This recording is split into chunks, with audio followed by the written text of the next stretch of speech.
దశాబ్దం పాటుగా సరైన సినిమా లేక ఓ పక్క తన తోటి హీరోలైన వెంకటేష్, నాగార్జున లాంటి వాళ్లే వయసు అయిపోయి సోలో హీరోలుగా బండి నెట్టుకు రావడం కష్టమని, మల్టీ స్టార్లు, గెస్ట్ రోల్లు చేసుకుంటూ ఉంటే ఇవి కూడా కష్టమని జగపతి బాబు, శ్రీకాంత్ వంటి వారు విలన్ వేషాలు వేస్తుంటే తను మాత్రం చేస్తే గీస్తే సోలో హీరోగానే చేస్తా అని పట్టుదలతో కూర్చున్న ఒకప్పటి angry young man Rajasekhar Garudavega అని ఒక భారీ బడ్జెట్ యాక్షన్ థ్రిల్లర్ మొదలుపెట్టిన విషయం ఆల్రెడీ తెలిసిందే. పెడితే పెట్టాడు కానీ రాజశేఖర్ మార్కెట్కి 1-2 కోట్లు పెట్టి సినిమా తీసి 1 కోటి పెట్టి ప్రమోషన్ ప్లాన్ చేసి మంచి టైమింగ్ చూసుకొని రిలీజ్ చేస్తే పెట్టిన డబ్బుల్లో సగమైనా వెనక్కి వచ్చే ఛాన్స్ ఉంది. అంతేకాని హీరో మార్కెట్కి సంబంధం లేకుండా ఏకంగా 25 కోట్లు సినిమా కోసం ఖర్చు చేయడం మామూలు షాక్ కాదు. పోనీ ఆయన హీరో కాబట్టి ఆయనకి భారీ సినిమాలు చేయడం ఆసక్తి కావచ్చు.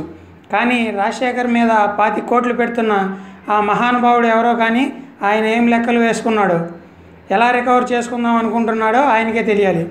కోటేశ్వరరాజు అనే ఈయన జోస్టార్ ఎంటర్ప్రైజెస్ అనే బ్యానర్ బహుశా చెన్నైలో పెట్టి సినిమాలు తీస్తుండడం వల్ల రాజశేఖర్ తెలుగు మార్కెట్ మీద బొత్తిగా ఐడియా లేనట్టుంది.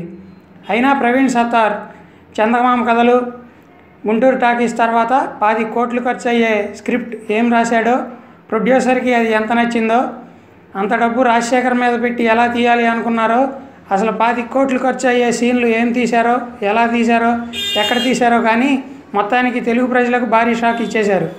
అటు హిట్లపై హిట్లు కొడుతున్న నాని, నిఖిల్ వంటి వాళ్ళ మీదే 15 కోట్ల కంటే ఎక్కువ పెట్టాలంటే ప్రొడ్యూసర్స్ ఆలోచిస్తుంటే ఫేడ్ అవుట్ అయిన రాజశేఖర్ మీద 25 కోట్లు పెట్టడం అంటే అఖిల్ ఫస్ట్ సినిమా మీద 60 కోట్లు పెట్టినట్టే.